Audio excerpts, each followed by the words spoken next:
All right. You are interested in student ministry, but you don't know where to serve, what to serve, all the things.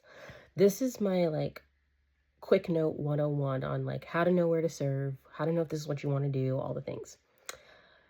If you have heard clearly that the Lord said you need to do X, Y, and Z, do that and disregard this entire video. But say that you know that you automatically just have an interest for student ministry and you want to start somewhere and you have an opportunity to be a youth group leader. How do you know which age group to go to? I always recommend people start from the youngest that they have, either if it's like sixth grade, some ministries do fifth grade. I was there at the youngest. And this is coming from someone that does not prefer middle school leading. I will do it if I have to. I've done it before. And this is why I say that. A lot of times people think they want to do student ministry, but they don't stay long enough to know. And middle school kind of hazes you out. And it sounds horrible, but if you can make it through a couple years of middle school, you can serve and you will not leave student ministry, period.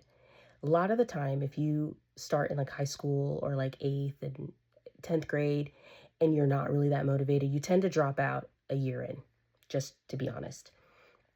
But in sixth grade, it kind of gives you the opportunity to learn how to manage a room, manage the emotions, manage the the highs and lows. And this is important because even though they might not have the bubbliness in high school, it's important because then it keeps you not just accountable, but then you know how to manage the room.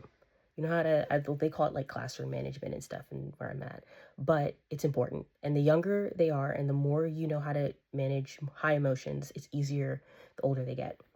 Also, another reason why you probably should not start with high school, the emotional maturity, spiritual maturity of you. If you are not spiritually mature, or if you're a new believer, let's say 6 months to a year, the Lord can do many things, but what I will say, it is very challenging to lead high schoolers when you are really new to believing in God, because they are going through hard things, a lot of things that you probably have never heard of or have never gone through before.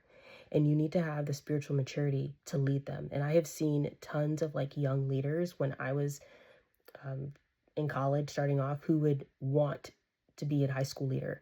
And they were 18, 19, trying to lead a junior group. And they did not last long. And it's really hard to do. It's really hard, I promise you. And God, I've seen God call younger people to older groups, and it works. But you know that automatically because it's confirmed by the people around you, and not only the spirit as well. But most people probably should not start in high school. I know it's not what everyone wants to hear, but start in middle school. See if student ministry is what you want to do.